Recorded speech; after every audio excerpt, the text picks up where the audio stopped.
Eravamo rimasti.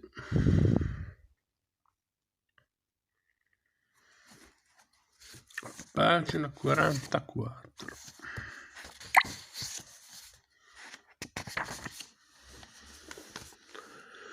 Fedro, quando si accorge che Socrate si è inventato la favola di sana pianta, protesta vivacemente. Il filosofo gli risponde: a voi giovani l'unica cosa che importa è sapere se ho raccontato un aneddoto vero o falso, e sottovalutate il fatto che contenga la verità che cerchiamo. Dopodiché aggiunge: la scrittura è simile alla pittura. Come le figure dipinte non parlano quando le interroghi, così le parole scritte non sanno rispondere che sempre nello stesso modo, quello scelto dall'autore quando ha scritto il libro.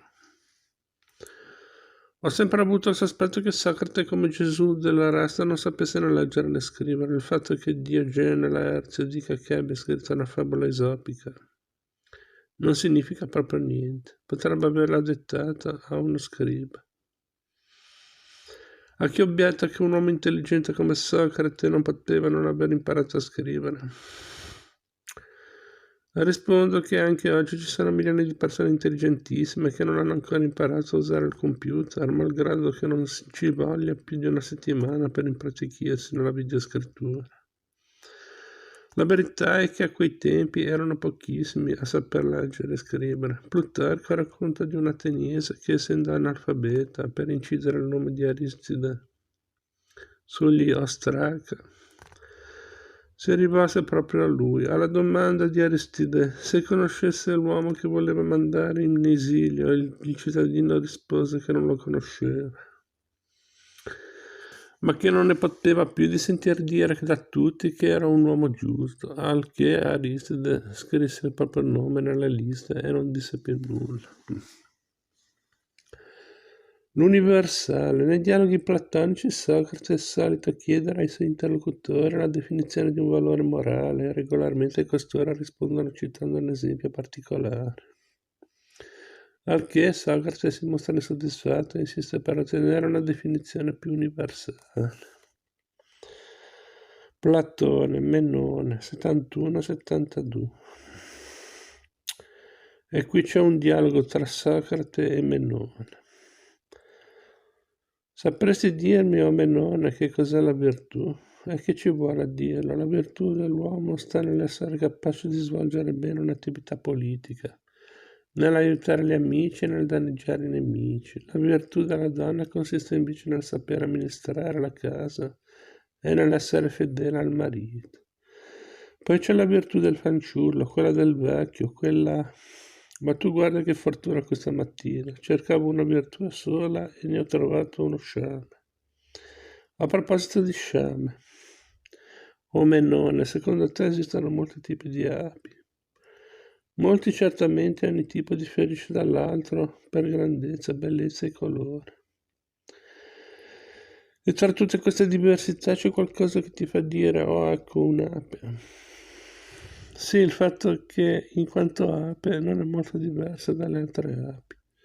Quindi sei capace di riconoscere un'ape a prescindere dal tipo a cui appartiene. Se ti chiedessi che cos'è la bontà,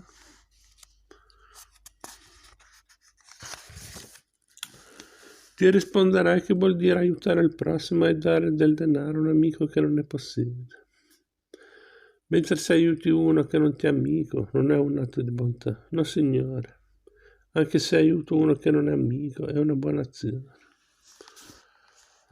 E se nel dare il denaro a un amico tu sapessi che lui se ne servirà per commettere una cattiva azione, sarebbe ancora una buona azione la tua? No, in questo caso non di certo. Allora ricapitoliamo, dare del denaro a un amico potrebbe non essere una buona azione, mentre potrebbe essere una buona azione dare del denaro a uno che non è amico. A questo punto Menone va in tilt e Socrate, il bulldozer, continua imperterrito a dimostrare che tutte le buone azioni possibili e immaginabili hanno un qualcosa in comune, che solo questo qualcosa in comune, questa essenza è la bontà. Si arriva così al concetto di universale, che prelude al mondo delle idee di Platone. Resta il dubbio che tutto questo Socrate non l'abbia mai detto e che sia Platone a servizio di lui per introdurre la più nota delle sue teorie. Il demone. Un giorno accade un fatto molto strano. Eravamo un gruppo di amici e stavamo ritornando da Atene dopo essere stati a pranzo a casa di Endocide. Con noi c'erano Socrate, il flautista Carillo, l'indovino Utifrone, Cebete e alcuni giovani ateniesi. L'umore della brigata era allegro, come spesso accade quando si è appena smesso di bere. I più giovani cantavano in coro e Socrate prendeva in giro Utifrone per le sue arti divinatorie. Quando ecco che all'improvviso vediamo il nostro maestro fermarsi e restare per un attimo assorto e poi cambiare strada invece di imboccare via degli ermoglifi.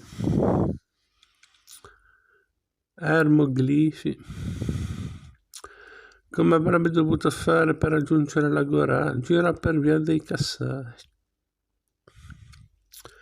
A chi gli chiese il perché di questa decisione, lui rispose che così gli era stato consigliato dal demone. I giovani risero a questa battuta e continuarono a scendere per via degli ermoglifi, insieme al flautista Carillo, mentre noi anziani, anche per non lasciarlo solo, seguimmo Socrate per via dei Cassai. Quelli che presero la strada più breve dopo un centinaio di metri, proprio all'altezza del tribunale, si batterono in un branco di scrofe che proveniva in senso contrario. Il branco era così numeroso e così compatto che molti di loro furono costretti a tornare sui loro passi. Il flautista Carillo, che invece volle attraversarlo, giunse alla gora con le gambe e gli abiti tutti lordati di fango. Questa storia si trova in uno scritto di Plutarco, intitolato per l'appunto Il demone di Socrate. Il personaggio che racconta è l'indovino Teocrito. Qual era secondo voi la vera natura del demone di Socrate? Chiede Teocrito alla fine del racconto. Anch'io ho sentito parlare di un demone a proposito di Socrate, risponde uno dei presenti. Un megarese. Mi ha riferito che si trattava di un semplice starnuto, a seconda che Socrate sentisse uno starnuto provenire da destra o da sinistra, da dietro o davanti. Prendeva l'una o l'altra decisione. Per quanto riguarda invece i propri starnuti, tutto dipendeva da quando gli veniva voglia. Se in movimento da fermo, nel primo caso si bloccava, nel secondo proseguiva in ciò che stava da per fare. Questo è quanto mi hanno raccontato, anche se in verità non credo affatto che un uomo come Socrate possa essersi fatto guidare da simili sciocchezze. A parte le dicerie di Plutarco, lo stesso Socrate durante il processo dichiara di possedere un demone che lo consigliava nei momenti difficili.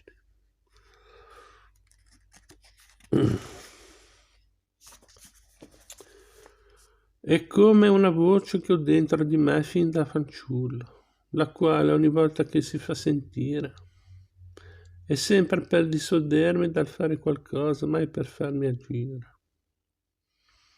In particolare essa mi consiglia di occuparmi di politica.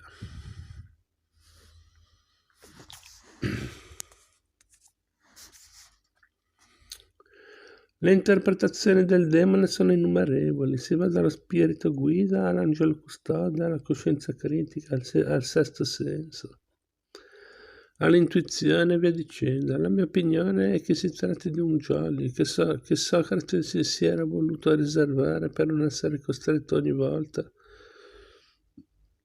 a motivare le sue decisioni.